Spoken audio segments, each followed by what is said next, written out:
안녕하세요. 다나사이카 박재원 원장입니다. 오늘은 조금 어려운 주제에 대해서 말씀을 드릴까 해요. 그래프트 홀딩 솔루션, 그래서 모낭 보존 용액에 대한 얘기입니다.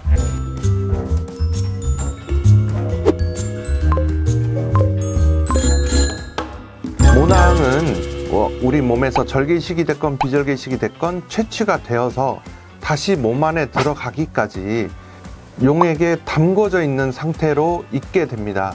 그래서 이 체외에서 머무는 동안 채취가 되어서 다시 이식이 되는 그 사이의 시간 동안 어떠한 환경에서 이 모낭이 머무르게 되는가에 대해서 이 모발이식 수술의 성패에 꽤 영향을 미칠 수 있는 중요한 내용이기 때문에 한번 말씀을 드리도록 하겠습니다. 일단은 이 강의 내용은 이렇게 7개의 이제 참고 문헌, 키 레퍼런스라고 제가 이제 했는데요. 1번은 뭐 제가 낸 논문입니다. 그리고 여기에 보면 락포시오, 크루글러, 뭐 크리소스토모, 파슬리, 뭐 제리 쿨리 등은 이 모발 분야에서는 뭐 세계적으로 아주 유명한 의사들이고, 이분들의 논문이나 발표를 기본적으로 참고해서 이 내용을 만들었다는 것을 말씀드립니다. 자, 이제 첫 번째는 그러면 이제 모낭의 생착에 영향을 미치는 요소들은 어떤 것들이 있는가 보면요, 이제 물리적인 손상이 있겠죠. 물리적인 손상을 줄여야 될 거고, 이제 혈류나 산소 공급에 문제가 있을 거고, 생화학적 손상도 있습니다. 그리고 당연히 감염, 그다음에 뭐 환자분의 어떤 그 수술 후에 이제 조심해야 할 사항들 있잖아요. 끝에 이디오패식 X팩터라고 되어 있는 거는 이제 모르는 무언가 제3의 알 수 없는 요소도 이제 작용을 할 수도 있을 겁니다. 의학적으로 우리가 모든 것을 다 아는 건 아니에요. 그래서 이렇게 이제 6가지 정도의 카테고리가 있고요. 오늘 가장 중요하게 볼 거는 이 결국 모낭 보존액이라는 것은 이 생화학적 손상을 얼마나 줄이느냐 하고 연관이 있을 겁니다. 세 번째 얘기죠. 자, 그럼 첫 번째부터 한번 보도록 할게요. 아무래도 물리적으로 온전하게 채취되어서 온전하게 이식되는 모발이 더 생착이 잘 될 것은 자명한 얘기겠죠. 그러니까 저는 항상 이제 겨울철에 이 뒷동네에서 앞동네로 가는 거라고 비유를 하거든요. 그러니까 뒷동네에서 앞동네까지 한 3km 막 엄청 추운 영하 10도 그런 추운 날인데 우통을 다 벗고 나가는 사람이 있고, 따뜻하게 스웨터에다가 내복에 오리털 파카를 입고 가는 사람이 있으면 어느 쪽이 더 건강하게 감기 안 걸리고 도착하겠느냐? 그건 당연히 온전하게 그 모낭을 둘러싼 조직이 충분히 있는 경우가 해당될 거예요. 물리적으로는 손상이 적을수록 더 높은 생착률을 보일 겁니다. 여기에서 특히 이제 중요한 거는요, 이 비절개에서 이 모낭 손상에 대해서 예전에 제가 17년도에 이제 낸 논문인데요. 이 모발이식 분야에서는 꽤 유명한 논문입니다. 그래서 비절개에서 예전에는 보면 모낭이 손상당해서 절단당한 거하고 온전한 거, 이 두 가지로만 구분을 했었는데, 우리가 좀 더 섬세하게 수술을 하려면 이렇게 뭐 페어링, 뭐 벌브 인저리 프랙처 이렇게 되어 있는데요. 이런 마이너한 손상들이 있더라. 이러한 마이너한 손상들은 의사들이 몰랐어요. 알거나 알아도 무시했었는데, 제가 이런 부분이 중요하고 이런 부분들이 모낭 생착에 영향을 미치기 때문에 우리가 비절개에서 온전한 모낭을 얻는데 조심해야 된다라는 그런 내용을 발표했었거든요. 이거는 나중에 제가 한번 따로 주제를 정해서 영상으로 다루겠습니다.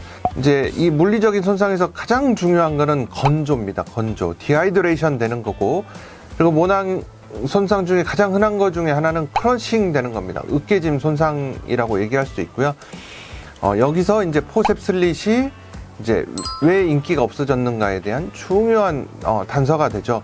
그래서 포셉으로 모낭을 잡았을 때, 특히 비절개 모낭은 모낭 주변을 싸는 주변 조직의 양이 적어서 포셉으로 잡으면 더 으깨지기가 쉽거든요. 그러니까 제가 아까 말씀드린 것처럼 오리털 파카가 없어요. 그러니까 다치기가 더 쉬운 거죠. 나뭇가지 같은 데 긁히기가 쉽잖아요. 숲속을 걸어가면. 옷을 입고 있으면 덜 다친단 말이죠. 그래서 이런 으깨짐 손상을 줄이기 위해서 결국에는 포셉슬리 돼서 식목이나 D&I나 이런 기구로 수술의 트렌드가 변하게 된 주요한 원인이 될 수 있습니다. 자, 다음은 이제 본론인데, 이제 생화학적 손상이 되겠어요. 그래서 이제 이런 생화학적 손상에 대해서 크루글러거나 뭐 크리소스토모가 이제 많이 얘기를 했었는데요. 이 생화학적 손상은 크게 두 가지로 나눌 수 있습니다. 하나는 스토리지 인저리, 그러니까 보존 과정에서의 손상과 이 허혈 재관류 손상. 그러니까 허혈이라는 것은 이스케미아인데요. 허혈은 모낭이 채취돼서 체외로 나와버리면 피를 못 받는, 영양 공급을 못 받는 상태가 되잖아요. 그거를 허혈 상태에 빠진다라고 하고요. 쉽게 말하면 보존 과정이 끝난 다음에 재관류가 일어났을 때 일어난 생화학적 반응에 의한 손상, 이 두 가지로 나눌 수 있다라는 얘기입니다. 여기까지는 아마 어렵지 않게 따라오실 수 있을 것 같아요. 자, 그러면 먼저 그 보존 과정에서 손상은 뭐가 있느냐, 스토리지 인저리를 보면, 보존 손상이라는 것은 제가 말씀드렸듯이 모낭이 체외에서 머무는 동안에 발생하는 병리 생리학적인 어떤 손상이나 변화를 얘기합니다. 이거는 왜 일어나느냐, 절개냐 비절개냐를 상관없이 어쨌든 모낭은 채취하고 나면 이 모낭 세포는 채취 즉시 혈관이 끊어지잖아요. 그러니까 이 주변 조직하고 단절이 되기 때문에 산소나 글루코스나 기타 영양분이 결핍되는 상태에 빠져들게 돼요. 그런 산소나 영양분의 결핍 상태에 빠지게 되니까 이 세포가 살아야 되잖아요. 그러니까 산소가 부족하니까요, 대사를 바꿉니다, 얘가.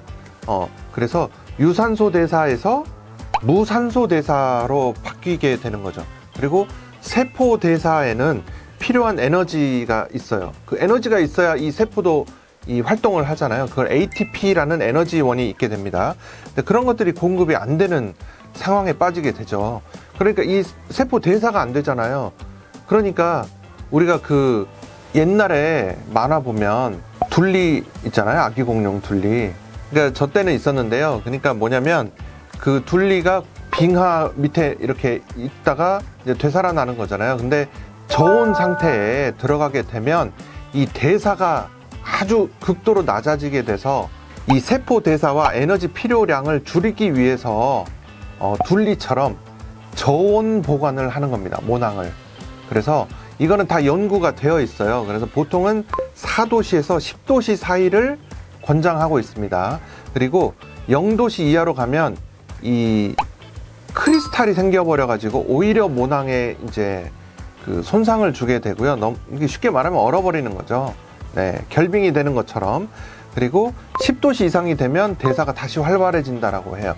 그래서 4도씨에서 10도씨 사이로 약간 저온 보관을 하는 것이 세포 대사와 에너지 대사량을, 필요량을 줄여주는 거죠. 둘리처럼 만들어주는 겁니다, 모낭 세포도. 근데 이제 조금 더 깊게 들어가면 이 저온 보관이 또 어떤 용액이냐에 따라서 조금 뭐 저온 보관이 좋냐 실온 보관이 좋냐가 달라진다라고 하고, 저희 병원은 그 용액의 종류에 따라서 저온 보관과 실온 보관을 적절하게 케이스에 맞게 함께 사용하고 있습니다. 그러니까 허혈에 빠졌다가 재관류가 되었을 때 나타나는 손상이라고 말씀드렸어요.